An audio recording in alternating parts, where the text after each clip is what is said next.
Bismillahirrahmanirrahim. Sejak zaman dahulu, ulama dan sejarawan telah meneliti topik yang membingungkan dari Ya'juj dan Ma'juj, dan telah ada berbagai spekulasi dan teori mengenai makhluk-makhluk ini. Dari apa yang saya lihat dalam mimpi, banyak mimpi yang berkaitan dengan makhluk-makhluk ini. Dan hari ini, saya akan menggabungkannya dan menyajikannya dalam narasi yang lengkap. Dalam mimpi yang saya saksikan tentang Ya'juj dan Ma'juj, mereka mempunyai dua warna, yaitu hitam dan putih. Mereka terlihat seperti gorila yang sangat besar, dan mereka ditutupi dengan rambut di sekujur tubuh mereka. Saya tidak dapat memperkirakan secara pasti tinggi mereka, karena mereka mempunyai tinggi yang bervariasi. Tetapi saya bisa mengatakan bahwa mereka jauh lebih tinggi dibanding rata-rata manusia. Ini hanyalah sebuah contoh. Ya'juj dan Ma'juj memiliki kekuatan luar biasa dalam stamina dan kecepatan, dan mereka berlari dengan dua kaki mereka. Meskipun ketika mereka ingin melompat, mereka menggunakan kaki dan tangannya. Lihat gambar ini. Ini yang paling mirip sebagai contoh dari apa yang saya lihat. Saya tidak dapat memastikan lokasi pasti dari Ya'juj dan Ma'juj. Hanya Allah yang lebih mengetahuinya. Apakah di Kaukasus, di sekitar Georgia, atau perbatasan pergunungan Kazakhstan dan Uzbekistan, atau mereka berada di Rusia, di suatu tempat di Rusia Utara. Saya memang melihat bahwa gunung itu sangat tinggi dan curam, sangat sulit untuk didaki.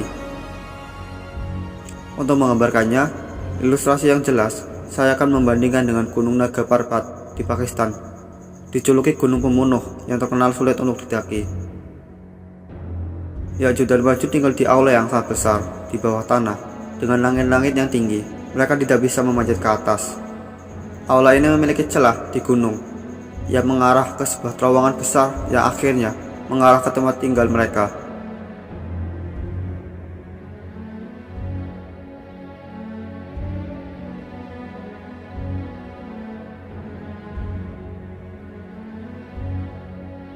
Allah lebih mengetahui tentang besar tempat tinggal mereka. Ini hanyalah contoh dan tidak bisa diambil faktual.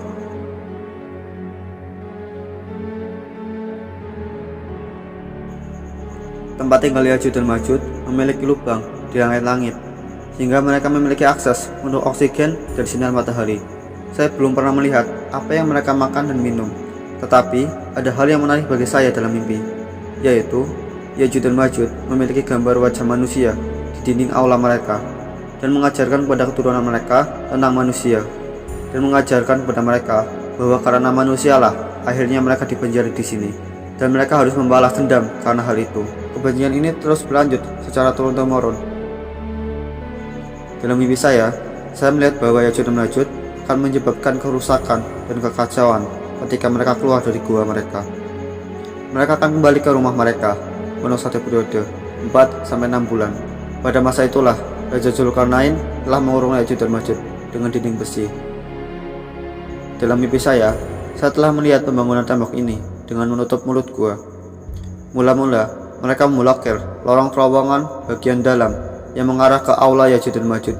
Setelah itu, dia mulai membuat tembok di mulut gua. Proses ini memakan waktu 6 tahun. Selama waktu itu, tidak ada alat bantu apapun untuk melakukan pekerjaan ini. Mereka memasukkan lelehan besi dan tembaga dari atas gunung untuk diisi pada celah yang tersisa, dan ini tugas yang sangat sulit untuk dilakukan. Gunung itu sangat tajam dan curam.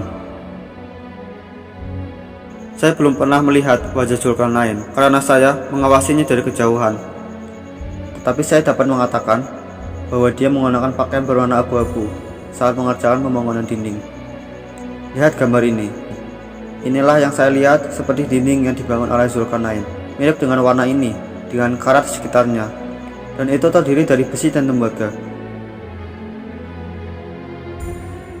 Setiap hari, Ya'juj dan Ma'juj besar ke dinding besi yang dibangun oleh Zulkarnain dalam upaya membebaskan diri dari kurungan. Mereka masing-masing bergiliran menabrak dinding, tapi tidak berhasil. Saya telah melihat bahwa mereka sudah merusak penghalang ke terowongan mereka. Saya juga melihat bagian luar pintu masuk. Dindingnya sekarang ditutupi oleh ekosistem alam, seperti rumput, lumpur, dan pohon mulai tumbuh di penghalang ini, sehingga Anda tidak tahu bahwa ada tembok di sana. Beberapa minggu sebelum Ya'juj dan Ma'juj keluar, perang terbesar umat manusia terjadi, sehingga hampir semua amunisi habis dalam peperangan itu. Ketika Ya'juj dan Ma'juj keluar, umat manusia tidak memiliki senjata berat untuk melawan mereka. Dalam mimpi, saya pergi bertarung dengan orang berkepala keras. Sebelum pergi, saya mengantar keluarga saya dan beberapa orang lain dengan menggunakan kendaraan mirip kereta api canggih. Saya katakan pada mereka untuk menunggu saya di sini. Ketika saya kembali, maka kita akan meninggalkan tempat ini dan pergi bergabung dengan Nabi Isa alaihissalam. Setelah berkelahi dan menaklukkan orang itu dengan bantuan Allah, saya mendengar suara Nabi Muhammad SAW mengatakan bahwa Qasim, Ya'juj dan Ma'juj telah keluar, cepat pergi ke rumahmu. Mereka menyerang tanpa henti. Saya melihat mereka berlari dengan dua kaki mereka, dan saya juga melihat mereka menggunakan keempat kaki mereka, terutama ketika mereka akan lompat ke langit. Saya sampai ke rumah saya sangat cepat. Ketika saya sampai, saya melihat bahwa situasinya baik-baik saja. Saya katakan pada orang-orang bahwa kalian semua duduk dengan hati-hati. Ya'juj dan Ma'juj telah keluar dan mereka dapat menyerang kendaraan kita. Aku menyalakan kereta api dan naik ke atap, supaya jika Ya'juj dan Ma'juj akan menyerang, maka saya bisa membunuh mereka dengan nur Allah. Nur Allah kemudian muncul dari jari telunjuk saya, dan di jalan ada 4 atau 5 warna putih Ya'juj dan Ma'juj menyerang kereta kami. Ketika saya melihat mereka, mereka seperti turun dari langit. Mereka menyerang dengan teriakan tajam yang menakutkan dan dengan kecepatan tinggi. Tetapi ketika saya melempar nur Allah, mereka mati di udara. Dalam salah satu mimpi, saya melihat Ya'juj dan Ma'juj lari cepat. Kemudian mereka membuat lompatan kecil, dan kemudian mereka membuat lompatan besar. Lompatan yang membuat mereka terbang ke udara. Saya tidak yakin tentang seberapa tinggi mereka bisa melompat, tetapi saya bisa memberitahu salah satu mimpi saya. Ketika saya sedang menunggu serangan mereka, saya melihat mereka menyerang dari langit, dan mereka berada di belakang awan tingkat terendah. Wallahu alam, mungkin ini kumulus atau 100. Ketika Ya'juj dan Ma'juj naik ke langit, mereka turun dan menyerang dengan kecepatan yang sangat tinggi, sehingga tidak ada seorang pun yang dapat mempertahankan diri. Cara terbaik untuk membunuh Ya'juj dan Ma'juj yang saya tahu, yaitu ketika mereka berada di udara. Gerakan mereka terbatas, dan di tanah mereka dapat dengan cepat bermanuver dan memiliki kecepatan hebat. Saya belum melihat Ya'juj dan Ma'juj membawa senjata. Mayoritas dari mereka tidak membawa senjata apapun. Wallahu alam. Sementara di atas kereta, aku melihat beberapa orang di kejauhan, dan saya berhenti di sana. Orang-orang yang bersama saya mengatakan pada saya untuk tidak melakukannya, karena itu bisa berbahaya. Tetapi saya bilang, mungkin saya bisa menyelamatkan beberapa orang lagi. Dan tepat ketika saya menghentikan kereta, Ya'juj dan Ma'juj berwarna hitam menyerang. Dan karena sudah malam saat itu, sangat sulit bagi saya untuk menemukan mereka. Tidak ada yang cedera, dan orang-orang bersama saya juga selamat dengan rahmat Allah. Jadi tidak ada kerusakan pada kereta kami, tetapi ada orang-orang yang terbunuh. Dan orang-orang berkata, Qasim, kamu akan membuat kami terbunuh dengan mencoba menyelamatkan beberapa orang. Saya berkata, benar, kita seharusnya tidak mengambil resiko. Setelah kejadian ini, kami tidak berhenti dimanapun, dan akhirnya dengan rahmat Allah, kami bertemu Nabi Isa alaihissalam pada waktu fajar. Ia datang ke bumi beberapa saat sebelum kami datang, dan kemudian kami mulai hidup bersama Nabi Isa alaihissalam. Saya belum pernah melihat bagaimana Ya'juj dan Ma'juj hidup di gua mereka pada waktu yang lama, atau berapa banyak mereka dan siapa yang membunuh mereka. Tetapi saya melihat bahwa mereka menghancurkan seluruh dunia saat mereka keluar, dan hanya beberapa orang yang selamat.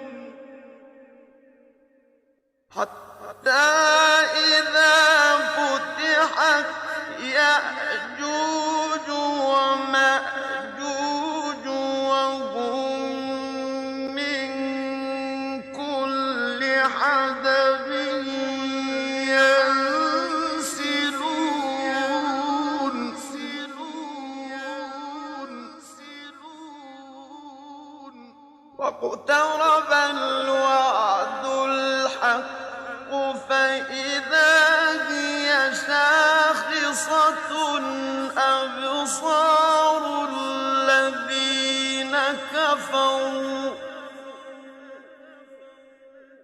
يا ويلنا قد كنا في غفلة من هذا